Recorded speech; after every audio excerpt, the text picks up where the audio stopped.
أجمعين. اللهم صل على سيدنا محمد وعلى آل سيدنا محمد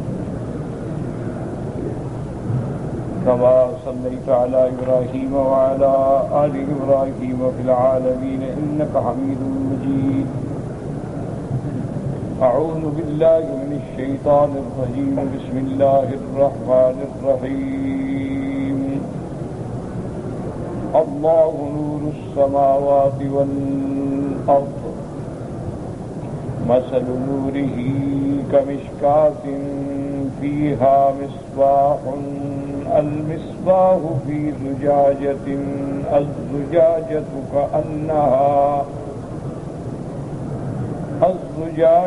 كأنها كوكب دري يوقد من شجرة مباركة زيتونة لا شرقية ولا غربية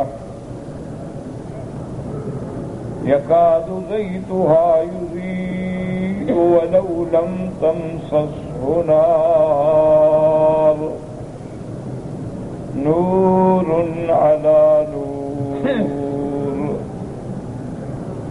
يهدي الله لنوره من يشاء ويضرب الله الأمثال للناس والله بكل شيء عليم.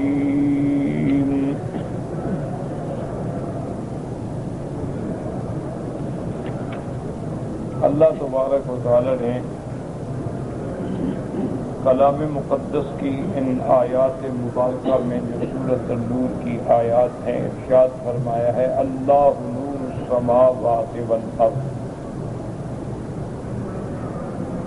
اس پر مفسرین کرام نے سلف صالحین میں حضرت ابن عباس رضی اللہ تعالی عنہ فرماتے ہیں کہ اس سے مراد یہ ہے، اس کا معنی یہ ہے کہ اللہ ہادی اہل السماوات والارض، کہ اللہ آسمان و زمین کی ہر مخلوق کو ہدایت دینے والے ہیں. اسی طرح بعض علماء نے یہ بھی ارشاد فرمایا کہ وہ ذات ایسی ہے جو آسمانوں اور زمینوں میں روشن کرنے والی ہے، یعنی یہاں نور منور کے معنی میں یا نور ہادی کے معنی. اور بعض علماء کرام فرماتے ہیں کہ اس کو اپنے ظاہر پہ رہنے دیں کہ اللہ نور ہیں آسمانوں اور زمینوں کے، جیسے کہ ایک حدیث مبارک میں بھی آتا ہے کہ جب حضور سے پوچھا گیا صلی اللہ علیہ وسلم سے کہ آپ نے اپنے اللہ کو دیکھا ہے، تو آپ نے فرمایا کہ نور انا ارا، وہ تو سراپا نور ہے، کیسے اس کو ہم دیکھ سکتے. اسی طرح ان آیات سے بھی تصدیق ہوتی ہے کہ جب سیدنا موسیٰ علیہ السلام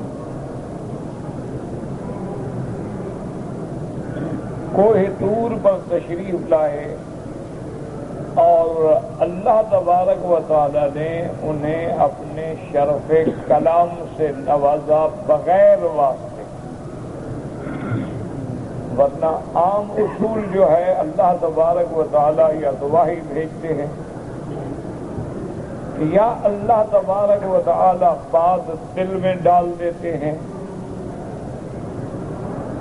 تو یہاں جو ہے براہ راست کلام ہے، اس لیے سیدنا موسیٰ علیہ السلام کو یہ شان ملی کہ کلیم اللہ، کہ جس سے اللہ نے کلام فرمایا. اللہ کلام فرماتے، اللہ کا کلام ہے آمنا بھی. اسی لیے سلف صالحین فرماتے ہیں کہ آدمی بالکل اندھیریوں میں نہ الجھے، آدمی ایسے معاملات میں بالکل اس راستے پہ چلے جس پہ صحابہ ہیں، تابعین ہیں، ائمہ محدثین ہیں، ائمہ مجتہدین ہیں، ائمہ فقہا ہیں، اور اس کا خلاصہ یہ ہے کہ نحن نؤمن باللہ بذاتہ، اللہ کی ذات پر بھی ہمارا ایمان، وبصفاتہ، اور اللہ کی تمام صفات میں بھی ہمارا ایمان، الذی اثبتہ علی لسان رسولہ او فی کتابہ، وہ صفات جن کو اللہ نے حضور صلی اللہ علیہ وسلم کی زبان مبارک سے ذکر فرمایا، یا اللہ نے اپنی صفات کا قرآن پاک میں ذکر فرمایا۔ اللہ کی بڑی صفتیں، من غیر تعطیل ولا تمثیل ولا تشبیہ ولا تکییف، او کما قال العلماء، کہ ہم یہ بھی نہیں کریں گے نعوذ باللہ کے صفات کا انکار کر دیں۔ جہاں اللہ نے اپنے ہاتھ کا ذکر فرمایا آمنا بل یداہ مبسوطتان، لیکن جیسے اس کی شان کو زیبا ہے اس کی کسی کے ساتھ مثال نہیں دیں، کیونکہ اس کی ذات بھی بے مثل ہے، لیس کمثلہ شیء، اسی طرح اس کی صفات جو ہیں وہ بھی بے مثل۔ نہ تو ہم مطلقاً صفات کا انکار کر دیں گے، جی ہم کیسے مانیں کہ اللہ عرش پہ ہیں یا اللہ کا، اللہ نے قرآن میں فرمایا ایمان ہے کہ الرحمن علی العرش استوى، جیسے کما یلیق بشانہ۔ لیکن ساتھ امام مالک رحمت اللہ علیہ، امام دار الہجرہ نے ایک بڑی عظیم بات کہی۔ آپ نے فرمایا کہ ہمارا ایمان ہے کہ الاستواء معلوم وکیفیتہ مجہول، کیف میں بات نہیں کریں گے کہ کیسے بیٹھے ہیں، کیوں کما یلیق بشانہ تبارک و تعالی۔ اور فرمایا اس کے بارے میں سوال کرنا جو ہے ایک جگہ آیا ہے کہ جہالت ہے، کہ آدمی بلا وجہ اپنے کم علم کے ساتھ اللہ کی اسماء و صفات میں بحث کرے۔ بس جو اللہ نے صفات ذکر فرمائی نہ تو بڑھائیں گے نہ گھٹائیں گے، نہ ان کی کسی سے تشبیہ دیں گے۔ نؤمن بذاتہ وبجمیع صفاتہ ما اثبتہ فی کتابہ او علی لسان رسولہ من غیر تعطیل ولا تمثیل الی آخرہ۔ تو اس لیے جب سیدنا موسیٰ علیہ السلام سے اللہ نے کلام فرمایا، اس کے بعد اب موسیٰ علیہ السلام نے دیکھا کہ آج تو بڑا رحمت کی ماشاءاللہ برسات ہو رہی ہے، اللہ کلام فرما رہے، تو ساتھ انہوں نے سوال کر دیا کہ رب ارنی انظر الیک،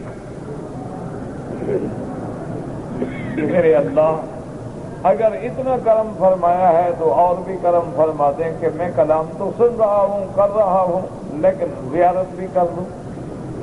تو فوراً جواب ملا، قال لن ترانی ولکن انظر الی الجبل، اللہ نے فرمایا موسیٰ علیہ السلام آپ ہرگز نہیں دیکھ۔ تو ان کے اطمینان کے لیے اللہ نے حکم فرما دیا کہ اس پہاڑ کی طرف دیکھو، یہ کتنا سخت پہاڑ ہے، مضبوط ہے، جمع ہوا ہے۔ فَإِنِ اسْتَقَرَّ مَكَانَهُ فَسَوْفَ تَرَانِي فَلَمَّا تَجَلَّىٰ رَبُّهُ لِلْجَبَلِ جَعَلَهُ دَكَّاءً وَخَرَّ مُوسَىٰ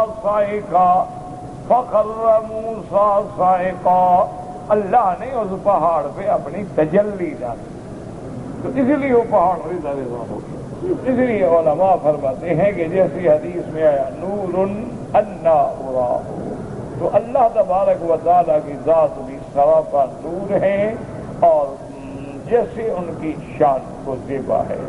اور حضرت ابن عباس فرماتے ہیں کہ نور ہے معنی یہ ہے یہاں کہ تمام اہل السماوات والارض، یعنی تمام عالم کو ہدایت دینے والے، ہادی اہل السماوات والارض۔ اب اس ہدایت کے بارے میں بھی سمجھ لیں کہ ایک تو فطری طور پہ نور ہدایت ہے جو اللہ تبارک و تعالی نے سب مخلوق کے اندر رکھا،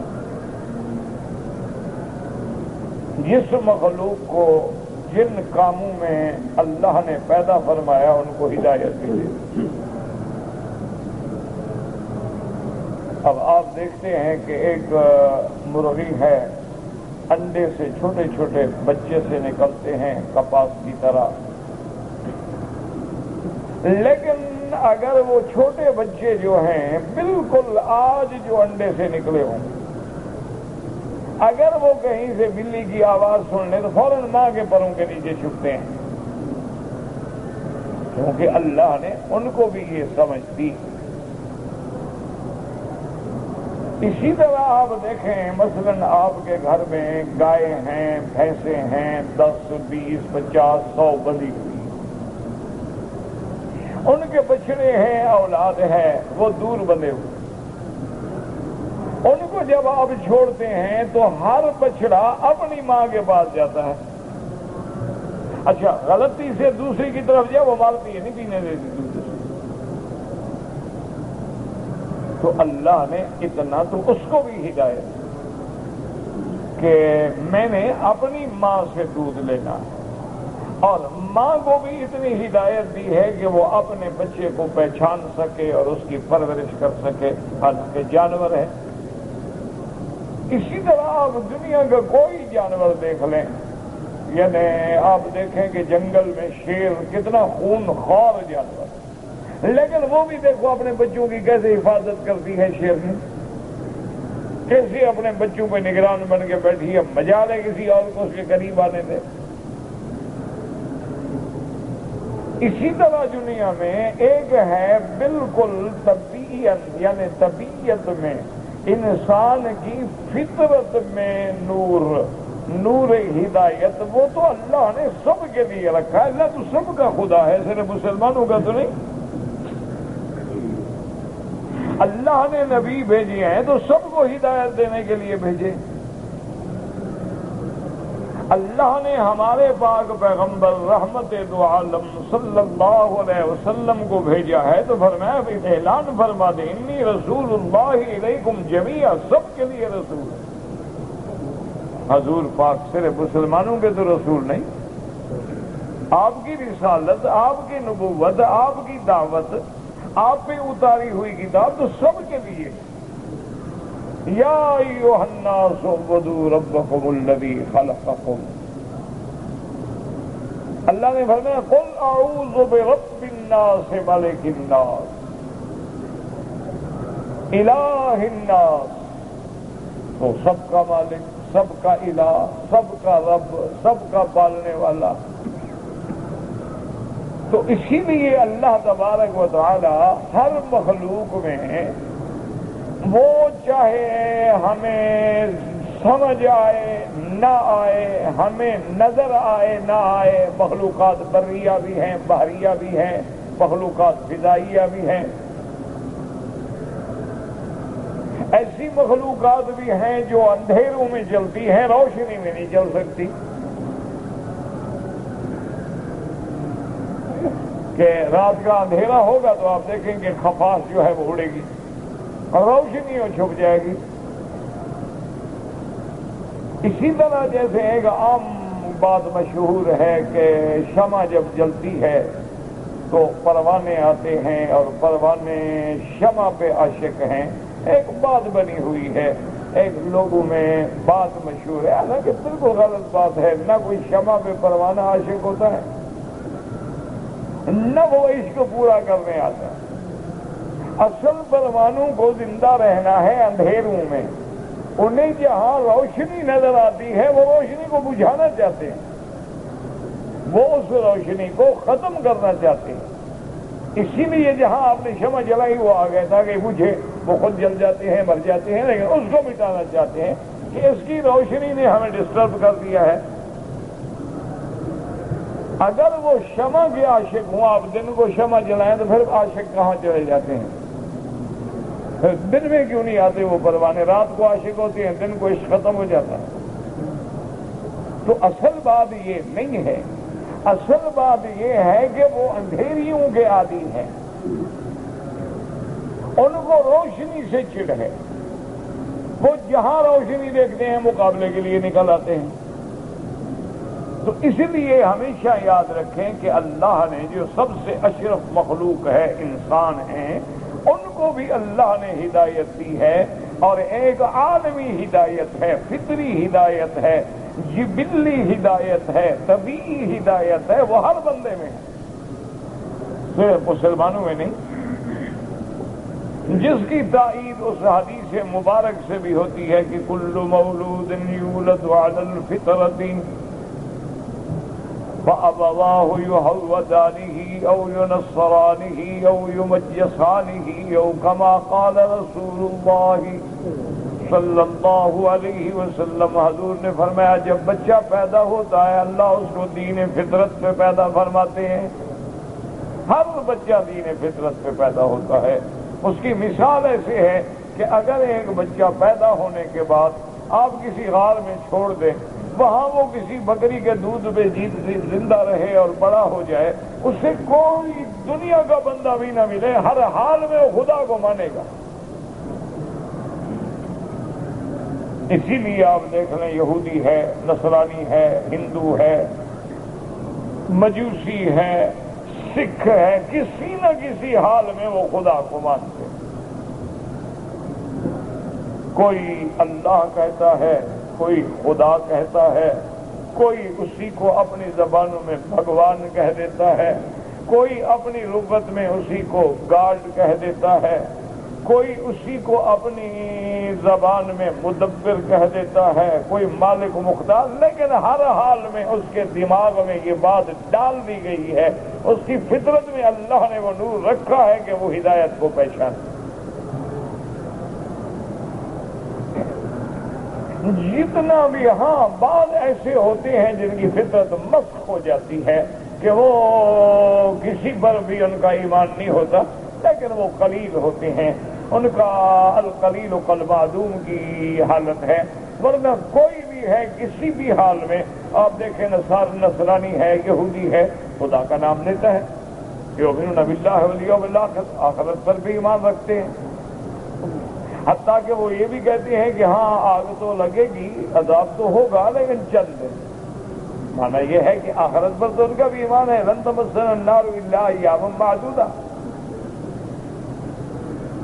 اسی طرح آپ دیکھیں کہ نصارہ جو کہتے ہیں عیسیٰ خدا ہے یا خدا کا بیٹا ہے، تو مانا خدا کو تو مانتے ہیں نا، یہ الگ عقیدہ باطلہ ہے کہ خدا کے بیٹے بنا رہے ہیں، لیکن خدا کو تو کسی شکل میں مانتے ہیں۔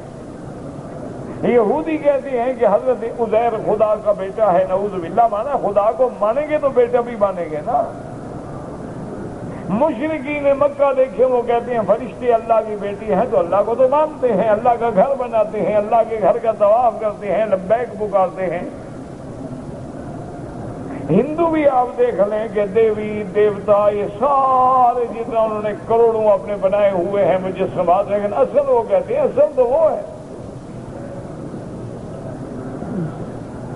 ان کو بھی جب پوچھا جائے تو وہ کہتے ہیں بھی یہ تو بھگوان تو پتھر کا نہیں ہوتا، وہ کہتے ہیں بھگوان پتھر کا نہیں ہے، لیکن پتھر تو بھگوان کا ہے نا۔ یہ بھی ایک بہت بڑی مشکل ہے کہ ہم ایک ایسا انداز اختیار کرتے ہیں دعوت میں کہ جو لوگوں کو قریب آنے کے بجائے دور کر دیتا ہے۔ ہم جب کہیں تم پلید ہو، تم کافر ہو، تم قرآن کو ہاتھ مت لگانا، قرآن کو مت پڑھنا، ہدایت کہاں سے ملے گی؟ ہم نے تو ان کو کہہ دیا بھی تم ٹھیک بھائی، جہاں اللہ نے حکم دیا ہے، ہمارا ایمان ہے، انما المشرکون نجس فلا يقربوا المسجد الحرام بعد عامهم هذا۔ ورنہ ایسے واقعات بھی موجود ہیں کہ جب وفد نصارہ آیا حضور پاک نے مسجد نبوی میں ان کے ساتھ ملاقات فرمائی، ان کو ٹھہرایا۔ تو آج اگر ہم کافروں کو یہ تاثر دیں گے کہ بھائی تم پلید ہو، کافر ہو، اور تم بالکل ہمارے قریب بھی نہ ہو، قرآن کو ہاتھ نہ لگانا، دین کو ہاتھ نہ لگانا، بالکل ہمارے قریب نہ آنا، تو وہ ہدایت کیسے پائے گا؟ اس کو ہدایت کیسے ملے؟ ہم نے تو اس پہ خود پابندی لگا دی۔ اس لیے ان کے دماغوں میں ایک بات بٹھا دی گئی ہے کہ مسلم قوم جو ہے ان کے نزدیک ہر کافر جو ہے وہ پلید ہے، ہر کافر جو ہے گندا ہے، ہر کافر جو ہے واجب القتل ہے، ہر کافر جو ہے بس اس کو جہاں ملے مار ڈالو، اس کو جہاں ملے اڑا دو، ہو گئے اسی لیے ہو گئے۔ دیکھو جی مسلمان تو ہمارے ان کے دماغ اور ذہن میں بٹھایا ہی یہ گیا ہے، لہٰذا یہ تو دہشت گرد ہیں، ہمارے قاتل ہیں۔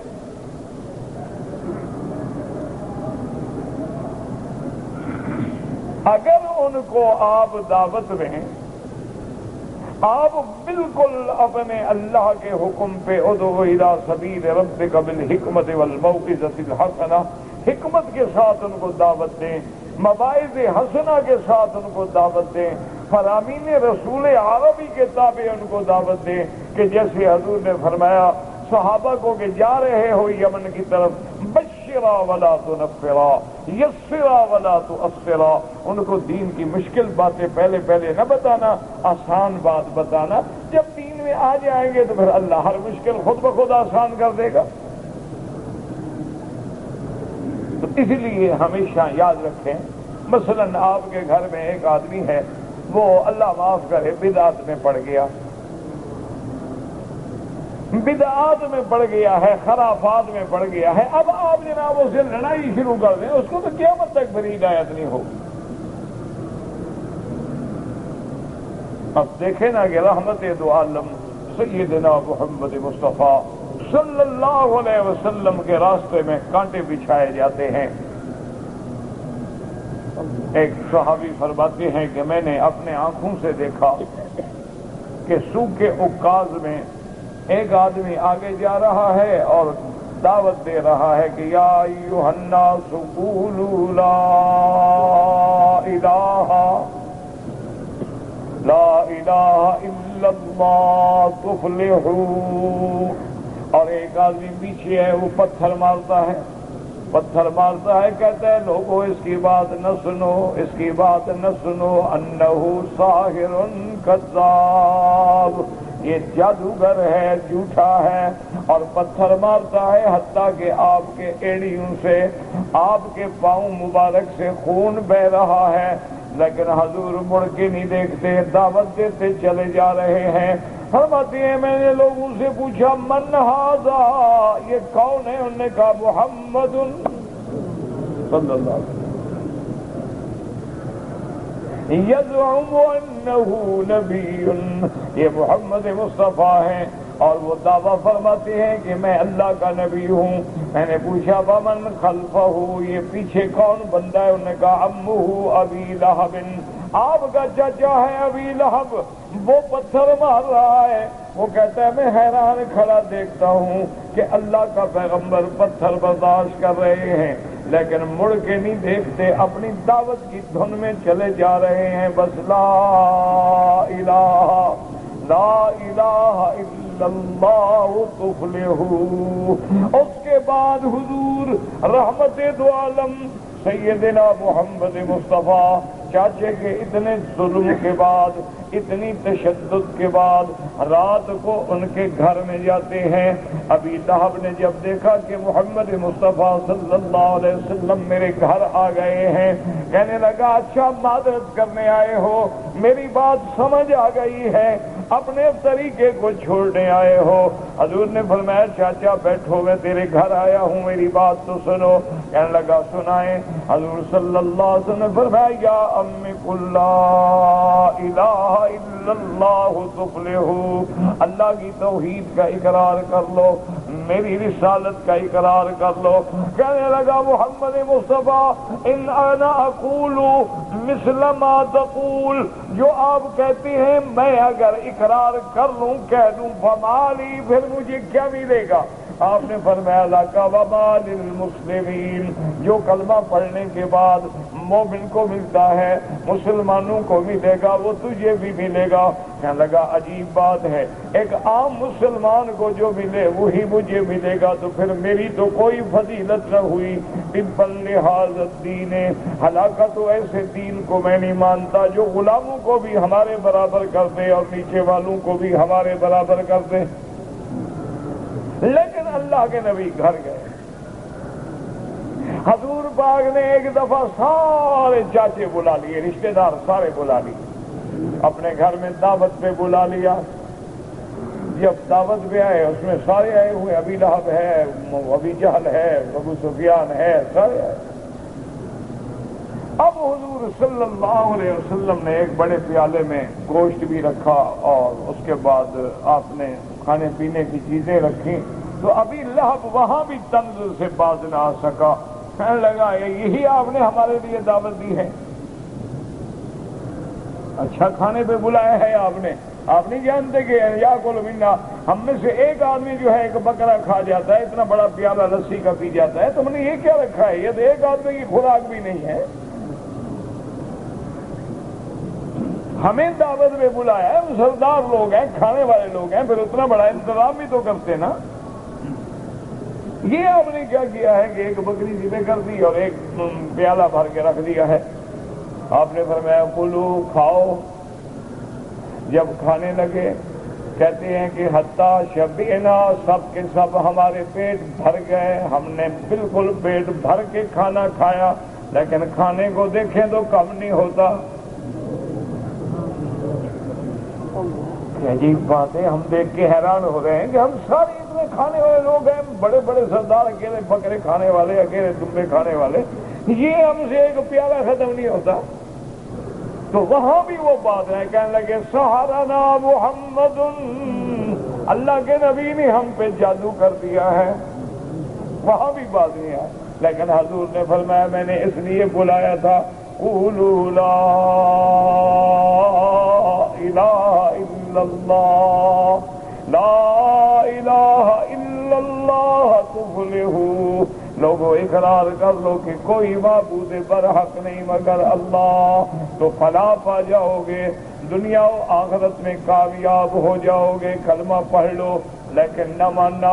یہی دیکھیں کہ حضرت نوح علیہ السلام کیا عرض کرتے ہیں کہ مولا انی دعوتہم جہارا ثم انی اعلنت لهم واسررت لهم اسرارا، کہتے ہیں میرا اللہ میں نے ان کو ظاہر بھی بلایا، چھپ کے بھی بلایا، گھروں میں بھی جا کے دعوت دی، علل اعلان بھی دعوت دی، لیکن ان کا حال یہ ہے کلما دعوتہم، جب میں ان کو دعوت توحید دیتا ہوں، جعلوا اصابعہم فی آذانہم ثم استغشوا ثیابہم، میرا اللہ یہ کان بند کر لیتے ہیں، انگلیاں کانوں میں ڈال کے اوپر سے بھی کپڑا ڈال دیتے ہیں کہ کسی طرح نوح علیہ السلام کی آواز نہ پہنچے، اور پھر کیا کرتے ہیں حضرت نوح کو مارتے ہیں، اتنا مارتے ہیں کہ نوح علیہ السلام بے ہوش ہو کے گر جاتے ہیں، لیکن جب ہوش آتا ہے تو کہتے ہیں یا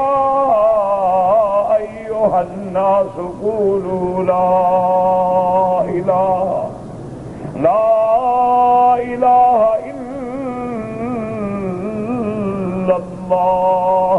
تو یہ ہے اسلوب کہ سیدنا خلیل ہے، ساتھ باپ ہے، آدر سامنے کھڑے ہیں، لیکن کیسے پیاری دعوت دیتے ہیں، یا ابت لم تعبد ما لا یسمع ولا یبصر ولا یغنی عنک شیئا، ابا جان ایسی چیزوں کو پوجتے ہو جو سنتے بھی نہیں، جو دیکھتے بھی نہیں، جو تمہیں کسی طرح کے برابر بھی نفع نہیں پہنچا سکتے۔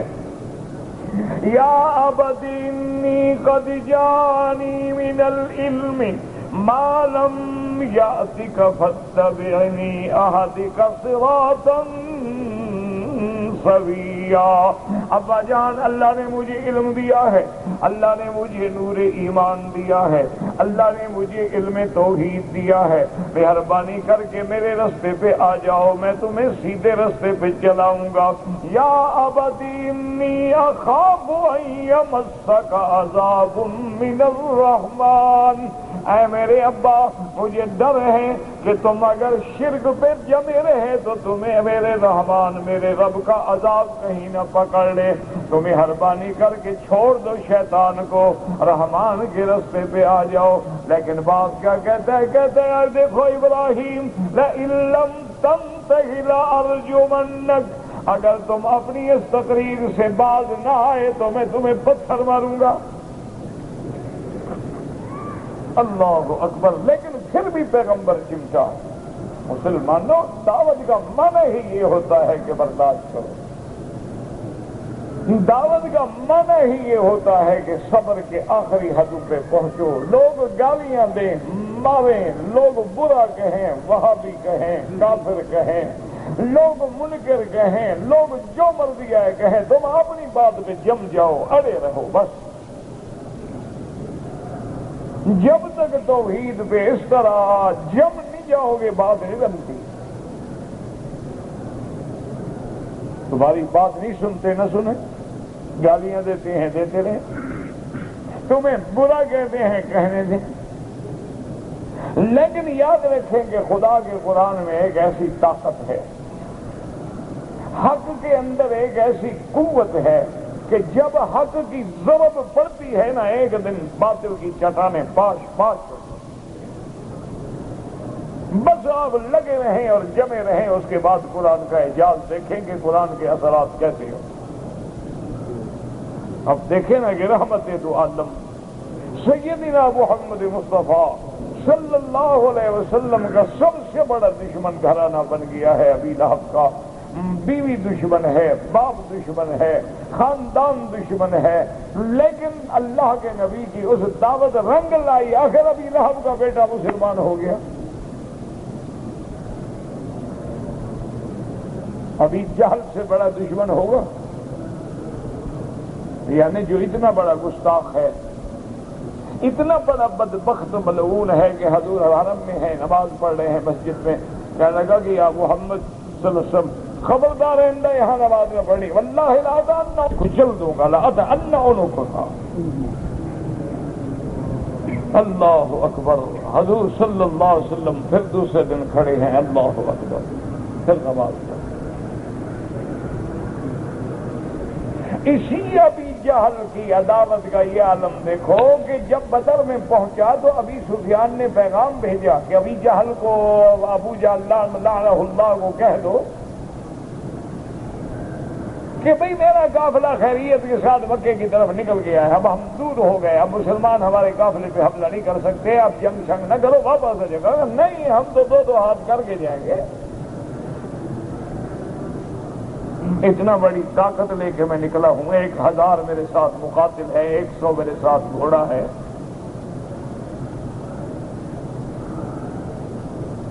اور اللہ کے نبی کے ساتھ کیا ہے، 200-300 آدمی ہیں، تو آئے تو موقع ملا ہے ہمیں کہ ہم حضور صلی اللہ علیہ وسلم کی قوت کو ہمیشہ کے لیے ٹکرا کے ختم کر دیں. ابو سفیان نے پیغام پہ پیغام بھیجا، اور کہا نہیں میں لڑوں گا. اندازہ کریں دشمنی کا، اندازہ کریں. لیکن حضور کی دعوت نے ایمان سے کہیں کہ اثر کیا کہ نہیں، کہ اسی دشمن کے گھر پہ اللہ نے جب قرآن کی اور حق کی ضرب لگی تو اکرمہ مسلمان ہو گیا. ابو جہل کا بیٹا حضرت اکرمہ رضی اللہ تعالیٰ عنہ مسلمان، وہ بھی صرف مسلمان نہیں، بدلا من ابطال الاسلام، کہ وہ بھی حضرت خالد کے بعد جو بہادر گنے جاتے تھے صحابہ، ان میں ان کا شمار ہوتا ہے.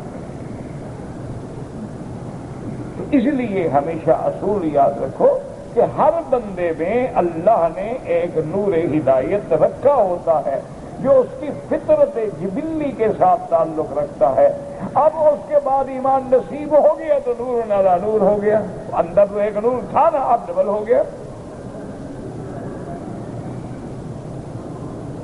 اور اگر محروم رہا تو پھر وہ نور بجھتے بجھتے بجھتے بجھتے بجھ گیا.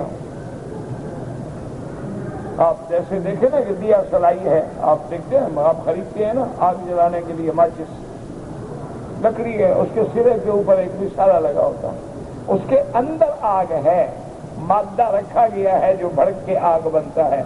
آپ نے اس کو جب رگڑا تو اس سے آگ نکلی، چونکہ اس کے اندر آگ تھی.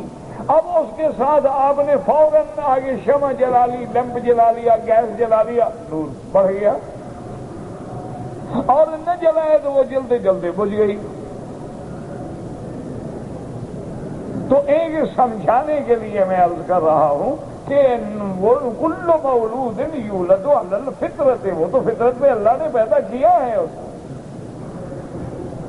وہ جب آسمانوں پہ نظر ڈالتا ہے، جب زمین پہ نظر ڈالتا ہے، جب چمکتے ہوئے ستاروں پہ نظر ڈالتا ہے، جب شمس و قمر پہ نظر ڈالتا ہے، تو کون ایسا عقل کا اندھا ہو سکتا ہے کہ ایک چھوٹی سی اینک تو بغیر بنانے والے کے نہیں بن سکتی ہے، یہ سارا عالم بغیر بنانے والے کے حادثے کی پیداوار ہے۔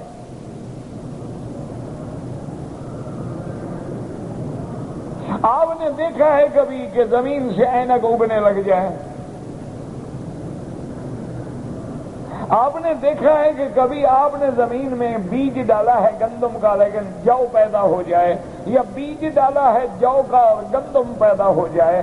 آپ نے گٹھلی ڈالی ہے کھجور کی لیکن درخت آم کا پیدا ہو جائے؟ تو ہو نہیں سکتا۔ تو اتنے بڑے کارخانے عالم پہ نظر ڈالنے کے بعد اسی لیے لکھا ہے بعض علماء نے کہ ایک دفعہ کھڑے تھے تو ایک بدو قسم کا آدمی، اونٹ چرانے والا، جنگلوں میں رہنے والا، وہ لوگ جنگلوں میں جو رہتے ہیں نا، وہ چونکہ شہروں سے دور ہوتے ہیں، مدارس سے دور ہوتے ہیں، کتابوں سے دور ہوتے ہیں، اہل علم سے دور ہوتے ہیں، ان میں زیادہ پھر شدت بھی ہوتی ہے، جہالت بھی ہوتی ہے، بیچارے کو کبھی کچھ آتا ہی نہیں۔ وہ جناب اپنا اونٹ مہار کندھے پہ ڈالے اپنی مستی سے آ رہا ہے، اور راستے میں بزرگ کھڑے، انہوں نے ٹھہرایا، پوچھا، میں نے کہا کون ہو؟ نے کہا مسلمان ہوں۔ میں نے کہا اچھا۔ اور نے کہا بابا بات سنو، خدا ہے؟ اور نے کہا ہے۔ اور نے کہا کوئی دلیل؟ بھائی کوئی دلیل بتاؤ نا کہ خدا ہے، کیا دلیل ہے تمہارے پاس کہ خدا ہے؟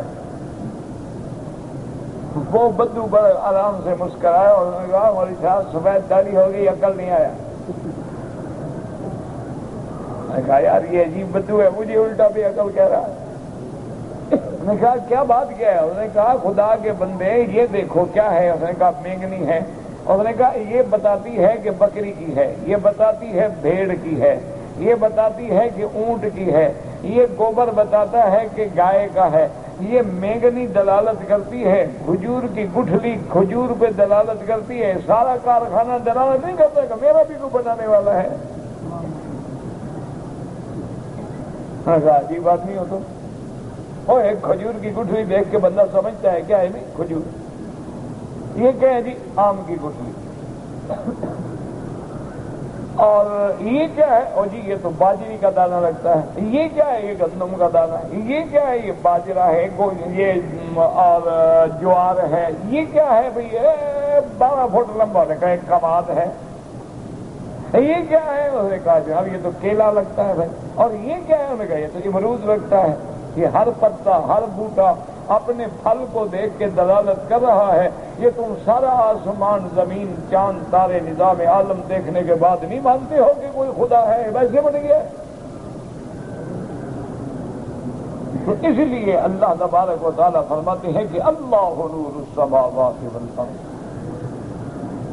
اسی لیے قرآن میں ایمان کو بھی نور سے تشبیہ دی گئی کہ اللہ ولی الذین آمنوا یخرجهم من الظلمات الى النور والذین کفروا اولیاءهم الطاغوت یخرجونهم من النور الى الظلمات۔ اللہ مومنوں کے دوست ہیں، مددگار ہیں، ناصر ہیں۔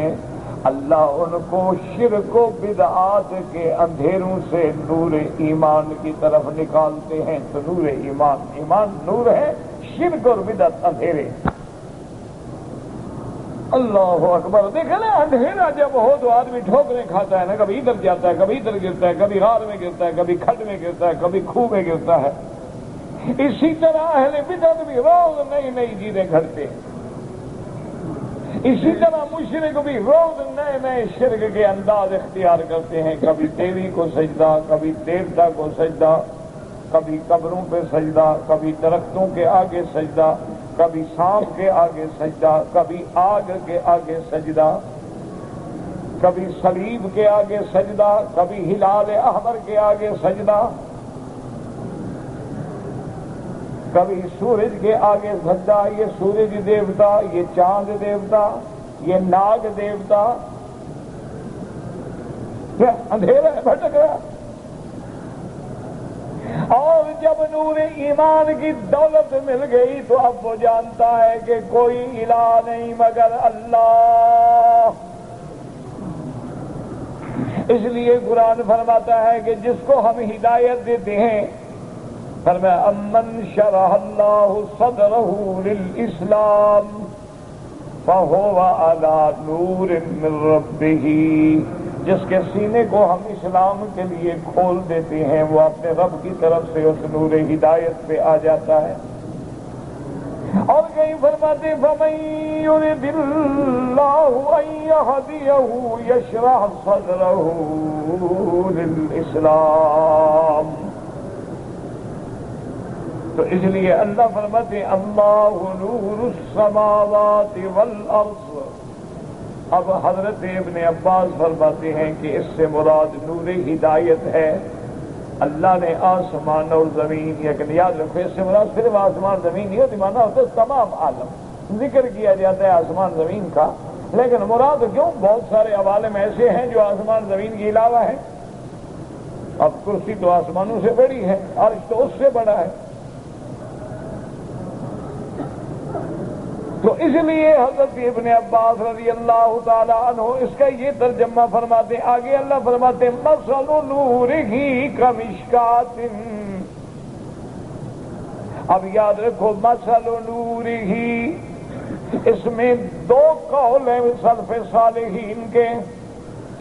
حضرت ابی بن کعب رضی اللہ تعالی عنہ جو بہت بڑے قاری قرآن بھی ہیں، آپ نے فرمایا کہ تم سب میں زیادہ بہتر پڑھنے والا اقرأکم ابی، حضرت ابی بن کعب رضی اللہ عنہ۔ حضرت ابی بن کعب فرماتے تھے بدأ اللہ بنفسہ ثم بدأ بنور من آمن۔ اللہ پاک فرماتے ہیں کہ پہلے تو اللہ نے اپنی ذات، اپنے نور کا ذکر فرمایا، آگے ذکر فرماتے ہیں مثل نورہ، وہ نور ہدایت جو مومن کے دل میں ہے، اس لیے اس کے ساتھ تشبیہ دی گئی کہ مثل نورہ یعنی اس مومن کے نور ہدایت کی مثال ایسے ہے کمشکات فیہا مصباح، جیسے ایک تاکچہ ہوتا ہے، تاکچے میں دیا ہوتا ہے۔ کیوں ایک دیا کھلا رکھ دو، ایک جگہ رکھو تو روشنی اس کی اور تیز ہو جائے گی نا، محدود ہو گئی۔ کمشکات فیہا مصباح، کہ جیسے ایک تاکچہ۔ تو اس لیے بعض سلف صالحین فرماتے ہیں اس سے مراد انسان کا یہ ڈھانچہ ہے، سینے کا گویا تاکچہ ہے، اس میں وہ نور ایمان کا دیا ہے، نور ہدایت کا۔ کمشکات فیہا مصباح المصباح فی زجاجۃ، اور پھر وہ دیا بھی شیشے کے اندر ہے۔ دیکھیں نا ایک دیا ایسے ہم جلاتے ہیں، اوپر شیشہ نہیں ہوتا، لیکن اگر لمپ کا شیشہ ہو تو روشنی اور زیادہ چمکتی ہے، نظر آتی ہے۔ المصباح فی زجاجۃ الزجاجۃ کأنہا کوکب دری، اور اس شیشے کی، اس قندیل کی مثال ایسی ہے کہ وہ بھی کوئی عام شیشہ نہیں، وہ ایسا شیشہ ہے جیسے چمکنے والا ستارہ ہو۔ کوکب مانا ستارہ، دری چمکنے والا۔ کأنہا کوکب دری یوقد من شجرۃ مبارکۃ زیتونۃ لا شرقیۃ ولا غربیہ، اور وہ اس دیے میں جو جلا تیل وہ کیا ہے؟ یوں وہ ایسا تیل ہے جو ایک برکت والے درخت میں سے ہے، اور وہ برکت والا درخت کیا ہے؟ درخت زیتون، اور زیتون بھی ایسا لا شرقیت، ولا غربیت، کیا مانا؟ جانب شرقی کی طرف سے بھی کوئی درخت، کوئی آڑ نہیں جو سورج کی روشنی کو روکے، نہ جانب غربی سے، تو مانا سورج جوں ہی نکلتا ہے تو اس درخت پہ دھوپ پڑتی ہے، اور جوں ڈھلتا ہے ڈوبتا ہے پھر بھی درخت پہ دھوپ پڑتی ہے، تو جب اس پہ 24 گھنٹے 12 گھنٹے دھوپ پڑے تو اس کے تیل میں زیادہ لطافت پیدا ہوتی ہے۔ اس لیے فرمایا زیتون کا درخت جو ہے بڑا مبارک درخت ہے۔ بعض روایات میں آتا ہے کہ کلوا وادہنوا منہا فانہا من شجرۃ مبارکہ، حضور پاک نے ارشاد فرمایا کہ زیتون کا تیل کھایا بھی کرو، لگایا بھی کرو، مالش بھی کیا کرو، کیونکہ یہ بڑے برکت والے درخت سے ہے۔ تو آج تو دنیا یعنی اب تو نئی جدید سائنس جو ہے وہ بھی تسلیم کر رہی ہے کہ زیتون ایک ایسا تیل ہے کہ جس کے کھانے سے کولیسٹرول، گندا کولیسٹرول ختم ہوتا ہے اور اچھا کولیسٹرول پیدا ہوتا ہے۔ حالانکہ ہر تیل جو ہے وہ کولیسٹرول کو بڑھاتا ہے، یہ گھٹاتا ہے۔ اچھا، تو زیتون جو ہے ہر تیل وزن بڑھاتا ہے، یہ گھٹاتا ہے۔ اللہ کی شان ہے۔ تو اس لیے حضور پاک کا حکم ہے کہ کھایا بھی کرو، لگایا بھی کرو۔ دشمن بڑا تیز ہے، اس نے کہا مسلمان کہیں زیتون کے درخت کی طرف نہ توجہ کریں، انہوں نے ہمیں مکائی کے تیل پہ لگا دیا، انہوں نے ہمیں جناب کوئی سورج مکھی کے تیل پہ لگا دیا۔ اب جب 10-20 سال گزرتے ہیں کہتے خیال کرو اس سے تو کینسر پیدا ہوتا ہے۔ ساری دنیا کو کھلا کے اب خبر دے رہے ہیں کہ کینسر ہوتا ہے۔ الحمدللہ اب مسلمانوں کی توجہ ہوئی اس درخت کی طرف ہو گئی ہے، اب ہمارے اس عرب میں بھی بہت کاشت ہو رہا ہے۔ زیتون باللہ شرقیت ولا غربیت یکاد زیتها یضیء، یعنی اس کا تیل ایسا ہے جیسے معلوم ہو کہ ابھی روشنی دے رہا ہے، حالانکہ آگ تو نہیں لگی نا۔ اب مانے وہ اس کے اندر جیسے مومن کے دل میں اصل نور ہدایت تو موجود تھا، وہ جیسے اس کے اندر یعنی وہ چمکنے والی استعداد تو موجود ہے نا۔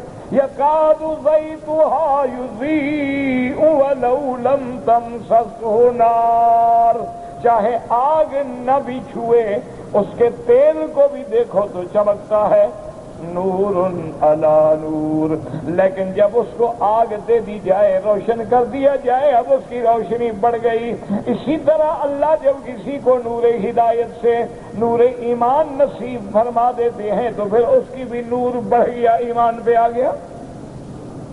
یہاں اس لیے پہلے تو نور تھا نا ساری دنیا کے لیے، تمام عالم کے لیے، اب فرماتے ہیں یہدی اللہ لنورہ من یشاء، اللہ تبارک و تعالیٰ اس نور ایمان کی طرف جس کو چاہے ہدایت دے دیں، جس کو چاہے ان کے دلوں کو پھیر دیں، کیونکہ مقلب القلوب اللہ کی ذات ہے۔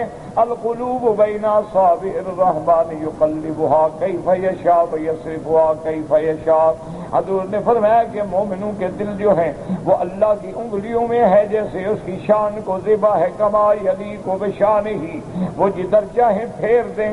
اس لیے حضور دعا مانگتے تھے یا مقلب القلوب والابصار ثبت قلبی علی دینک، تو اس لیے فرماتے ہیں یہدی اللہ لنورہ من یشاء وَيَضْرِبُ اللَّهُ الْأَمْثَالَ لِلنَّاسِ، اللہ نے مثالیں بیان کی لوگوں کے لیے تاکہ لوگ مثال کے ذریعے بات کو زیادہ سمجھ سکتے ہیں۔ وَاللَّهُ بِكُلِّ شَيْءٍ عَلِيمٌ، اللہ تبارک و تعالی ہر چیز کے جاننے والے ہیں، اللہ کا علم محیط ہے، کون ہدایت کے قابل ہے، کون نور ایمان کے قابل ہے، کون نور ایمان کے قابل نہیں ہے۔ تو اس لیے حضرت ابی بن کعب فرماتے تھے کہ اللہ پاک نے پہلے تو بدأ بنور نفسہ، اس کے بعد جو ہے نور مومن کی مثال دی ہے، یعنی مثل نور من آمن بہ، یہاں تو ہے مثل نورہ، لیکن حضرت ابی بن کعب کی ایک قرات میں یہ بھی ہے مثل نور من آمن بہ، یعنی یہ اس کے نور ایمان کی مثال ہے جو اللہ تبارک و تعالیٰ پہ ایمان لائیں اللہ ہمیں بھی نور ایمان نصیب فرمائے، ایمان پہ قائم و دائم رکھیں اور خاتمہ ایمان پہ ہو، اور آخری وقت میں زبان پہ جاری ہو لا الہ الا اللہ محمد الرسول اللہ۔ کہتے جی کہ ایک آدمی پاکستان سے عمرے کے لیے آیا ہے، اس نے رمضان المبارک کے مہینے میں 2 عمرے کیے ہیں، لیکن رمضان المبارک کے مہینے کے بعد اس نے کوئی عمرہ نہیں کیا۔ اب اس کا ارادہ حج کرنے کا ہے تو اس کا حج افراد ہوگا۔ یا دیکھو، افراد ہو، تمتع ہو، قران ہو، سب حج ہے، سب شان والی چیز ہے۔ یہ نہیں کہ افراد ہوگا تو کیا ہوگا اور قران ہوگا تو کیا ہوگا، تو سب حج ہے۔ حج افراد کا معنی ہی یہ ہوتا ہے کہ جب وہ 8 تاریخ کو انشاءاللہ نیت کریں گے تو صرف حج کی نیت کریں گے، لبیک بحجۃ لبیک اللہم لبیک پڑھتے ہوئے بنا جائیں گے۔ حج افراد کرنے والے کے لیے حج کی بکری واجب نہیں ہوتی، یعنی اس کو حج کی بکری نہیں رکھنی۔ ایک ہے قربانی جو ہمیشہ اپنے ملک میں کرتے ہو، وہ الگ چیز ہے، وہ تو چاہو تو اپنے ملک میں کر دو، اور اگر نہ کر سکو تو مسافر ہے بندہ، گناہ نہیں ہوگا۔ لیکن حج کی بکری آپ پہ واجب نہیں ہے، آپ کنکری ماریں گے، سر منڈائیں گے، احرام کھول دیں گے، رکھنا چاہو تمہاری مرضی ہے۔ یہ سب کے لیے یہی مسئلہ ہے۔ کہتے جی کہ ایک دفعہ پہلے بھی پوچھ چکے ہو، میں نے بتا دیا ہے، پھر وہی سوال 2 دن 3 دن 4 دن، پتہ نہیں کیا جنون ہے۔ بھائی نماز استخارہ پڑھنے کے بعد یہ کوئی حکم نہیں کہ جہاں استخارہ پڑھو استخارے کے تو وہی سو جاؤ، یہ کیا بات ہے؟ یعنی اگر کوئی آدمی مطاف میں بیٹھ کے استخارہ کرے یہی سو جائے، انشاءاللہ پکڑ کے باہر پھینکیں گے، پتہ ہی نہیں لگے گا کہاں پڑا ہے۔ یا طواف کرنے والے انشاءاللہ وہی سارے استخارے سمجھا دیں گے۔ کوئی عقل کی بات کرو، یہ کیا مسئلہ ہے کہ استخارہ کرو وہیں سو جاؤ؟ تو سونا ہی ضروری، نہ سوئے۔ اصل تو یہ ہے کہ آپ 2 رکعت پڑھ کے دعا استخارہ پڑھیں، بس اللہ پہ چھوڑ دیں، نہ سونا ضروری، نہ خواب ضروری، نہ وہی جگہ ضروری۔ جب ہم نے معاملہ اللہ پہ چھوڑ دیا، خیر ہوگی اللہ کر دیں گے، شر ہوگا اللہ پھیر دیں گے۔ ابو سفیان کا گھر جو ہے کہاں ہے؟ آپ نے خریدنا ہے؟ نہیں، ابو سفیان کے گھر کی آپ کو کیوں تلاش ہے؟ کوئی سامان ہے آپ کا وہاں؟ کیا آپ نے خریدنا ہے؟ پوچھو عقل۔ وہ جناب حرم شریف میں آ گیا ہے، کیا کریں؟ ٹوٹ گیا، اب کیسے آپ کو ڈھونڈ کے دیں؟ تو یہ کوئی مسئلہ ہے کہ فلاں کا گھر کہاں ہے؟ انا للہ و انا الیہ راجعون۔ داڑھی لمبا اور چھوٹا رکھنے میں کیا فرق ہے؟ ایک مشت رکھنا جو ہے وہ سنت محمد مصطفیٰ ہے، اس سے کم رکھو گے تو سنت کے خلاف ہے۔ اگر داڑھی کا خط بنوایا جائے تو علماء اجازت دیتے ہیں، اور بعض علماء ظاہر حدیث پہ عمل کر کے داڑھی کو چھوڑ دیتے ہیں، چاہے جتنی لمبی ہو جائے، خط بھی نہیں بنواتے۔ لیکن بہرحال احادیث مبارک کی روشنی میں یہ ملتا ہے کہ حضور کی داڑھی مبارک جو تھی ایسے ہے جیسے چاند کا حالہ ہوتا ہے، تو اس لیے محدثین نے استدلال کیا کہ معنی یہ ہے کہ بہرحال آپ اس کو بناتے تھے۔ حجام کا معنی ہے حجامت کرنے والا۔ حجامت کا 2 معنی ہوتے ہیں، ایک تو آج کل جو ہمارے ہاں رواج ہے، سر موڑتے ہیں، حجامت کرتے ہیں۔ ایک حجام وہ ہوتے ہیں جو خون نکالتے ہیں، اس کو بھی حجام کہا جاتا ہے، حجامہ کہا جاتا ہے، کہ بعض بیماریوں میں مختلف جگہوں سے وہ خون نکالتے ہیں۔ اور اب تو اچھا ہے کہ ہسپتالوں میں انتظام ہو گیا ہے، کیونکہ مجبوراً تو حجامہ کرانا جائز ہے، حضور پاک نے خود حجامہ پہ عمل فرمایا ہے، تو یہ علاج کرانا سنت ہے، جائز ہے، لیکن حضور نے اس کو پسند ہی نہیں فرمایا، آپ نے فرمایا اس کی کمائی اچھی بات۔ اگر ایک آدمی مکے میں رہتا ہے اور اس نے شوال میں عمرہ کیا ہے، اگر عمرہ اس نے میقات سے کیا ہے تو بعض ائمہ کرام کے نزدیک اس کا حج تمتع ہوگا، اور ایک حج کی بکری اس کو رکھنی ہوگی کہ 10 کو آ کے مینا میں کنکری مارے، پھر بکری رکھے، پھر سر منڈائے، پھر احرام کھولے۔ لیکن امام ابو حنیفہ رحمۃ اللہ علیہ فرماتے ہیں کہ المام بالاہل ضروری ہے، کہ اپنے میقات سے احرام باندھ کے آئے۔ مثلاً مکے میں رہتا تھا، پاکستان چلا گیا، گھر چلا گیا، پھر شمال میں آ گیا تو وہاں سے احرام باندھ گیا اور کہتے ہیں اب تمتع ہوگا۔ اگر مدینے سے احرام باندھا ہے یا کسی اور جگہ سے، وہ کہتے ہیں اس کا علمام مال اہل ثابت نہیں ہے، تو اس لیے اس نے نہیں کرنا تھا عمرہ، اس کی وجہ سے ایک بکری تو دے گا، لیکن ان کے نزدیک دم جبر ہوگی اور باقی ائمہ کے نزدیک دم تمتع ہوگی۔ بہرحال بکری تو آپ رکھ دیں تاکہ اختلاف سے بچ جائیں۔ کہتے ہیں کہ میرے پاس ایک جھاڑو ہے جو کعبہ شریف کے اندر استعمال ہوا تھا، ٹھیک ہے بس رکھ لو، اب اس کو زیارت بھی نہ بناؤ۔ اب یہ مشکل مسئلہ ہے نا، پھر اس کے سجدے شروع ہو جائیں گے نا۔ پہلے ایک مدینہ شریف میں ایک ہے، وہ اللہ ہدایت دے اس کو بھی اور ہمیں بھی، اور بڑے بڑے جناب اخبار نویس اور بڑے بڑے پڑھے لکھے لوگ بھی، اور جی یہ جھاڑو ہے جس سے روضہ کے اندر جھاڑو دی جاتی تھی، اور وہ اس کے بعد اتنے ہیں کہ لوگوں کو دے رہا ہے، ختم ہی نہیں ہوتے، پتہ نہیں کام یہی کرتا ہے کیا کرتا ہے۔ حالانکہ میرے خیال میں اس نے کبھی بھی اندر جھاڑو نہیں دیا ہوگا۔ اللہ ہدایت دے، بہرحال دعا کریں اللہ ہدایت دے، اللہ کریم ہیں، ہادی ہیں، ہدایت دینے۔ یہ ایک طریقہ بن گیا ہے نا جی کہ سبحان اللہ جناب، اس کو تو اتنا بڑا مقام ہے کہ حضور کے جالی کے مبارک کے اندر ہو گئے یہ آ گیا، اور اللہ کے بندے کافروں نے حضور کو اٹھایا، کھلایا، پلایا، ساتھ رکھا۔ یعنی آپ اندازہ کریں کہ حضور ایک دفعہ دیر ہو گئی تو ابو جہل فوراً اونٹ پہ بٹھا کے لے آیا حضور صلی اللہ علیہ وسلم کو، تو کیا اللہ نے ہدایت نہیں رکھی تو ہدایت نہیں، تو جھاڑو سے ہدایت مل جائے گی جن کو نبی کے ہاتھ سے بھی نہیں ملی۔ ابھی طالب نے حضور کی اتنی خدمت کی ہے کہ وہ آپ جب بچے تھے، چھوٹے تھے، تو سلاتا بھی اپنے ساتھ تھا، اور ابھی طالب کہتے ہیں کہ میں کھانا نہیں کھا سکتا تھا، جب سارے بچے آ جائیں، اگر حضور نہیں آئے تو ابھی طالب بیٹھے رہتے تھے کہ محمد مصطفیٰ آ جائے، اور ایک بستر پہ سلاتے تھے، اور ساری ساری رات کہتے ہیں میں دیکھتا تھا کہ کہیں آقا کو تکلیف نہ ہو، اتنی محبت تھی، لیکن ایمان نہیں ملا۔ حضور دعا کرتے رہے، ہدایت کرتے رہے، فرماتے رہے یا ام کل کلمۃ احاج بہا عند اللہ، لیکن ہدایت نہ مل سکی۔ بہرحال ایسی چیزیں ہیں، کیونکہ ایک مقدس مقام پہ استعمال ہو، محفوظ کر کے رکھ دو بس، یا اور استعمال میں لگاؤ تو لگا سکتے ہو، تو منع نہیں ہے۔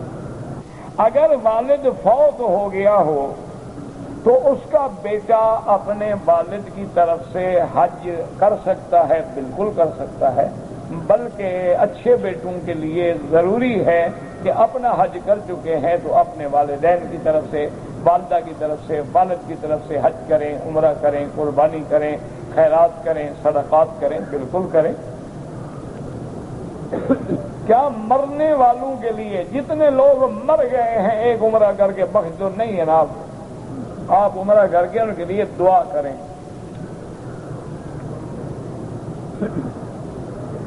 مرحوم کی طرف سے وارث نے حج بدل بھیجا ہے، مقیم مکہ اب احرام حج بدل کا کہاں سے باندھے گا؟ یہ دیکھنا ہوگا نا کہ جس کا حج کر رہے ہیں آپ، اس پہ حج فرض تھا یا نہیں۔ اگر حج فرض نہیں تھا، حج نفل ہے، تو آپ مکے سے احرام باندھیں، اور اگر اس پہ حج فرض تھا تو علماء احناف فرماتے ہیں کہ میقات سے جا کے احرام باندھیں۔ حضرت فاطمہ رضی اللہ تعالی عنہ کی شہادت نہیں، آپ تو اپنی موت سے فوت ہوئی ہیں، شہید تو نہیں ہوئی،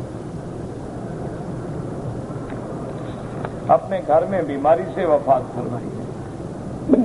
کہتے ہیں جی کہ میں نے 5 رمضان کے بعد میرا آپریشن ہوا، اس کے بعد میں روزہ رکھنا چاہتا تھا، لیکن آپریشن کے بعد نہ تو وہ مجھے کھانا دیتے تھے، صرف ڈرپ وغیرہ لگتی تھی، اور میں ویسے تو دل میں روزے کی نیت کرتا تھا، تو لیکن یہ دیکھیں نا کہ آپ نے ڈرپ لگی رہے کوئی بات نہیں، آپ نے نیت کی اور سارا دن پھر کچھ نہیں کھایا، پھر افطار کے بعد افطار کیا ہے، پھر تو روزہ ہو جائے گا، لیکن آپ نے صرف دل میں خیال تھا یا روزے کی باقاعدہ نیت بھی تھی، ورنہ جتنے روزے چھوٹے ہیں قضا کر لو۔ کہتے جی کہ میں نے ایک کتاب میں پڑھا تھا کہ مکے میں رہنے والا اگر عمرہ کرنا چاہے تو اپنے گھر سے احرام باندھ لے، مسجد عائشہ جانا ضروری نہیں، جمہور ائمہ، جمہور محدثین کے نزدیک ہے کہ لازماً وہ حد حرم سے باہر جائے، گھر سے احرام حج والا باندھے گا، عمرے والا نہیں۔ اگر ایک آدمی نے قرضہ لیا ہے، اس نے مکان رہن رکھا ہے، تو کیا مکان کا کرایہ وہ لیتا رہے؟ نہیں، کیونکہ وہ تو سود ہو گیا کہ اصل قرضہ بھی لے اور کرایہ بھی کھاتا رہے۔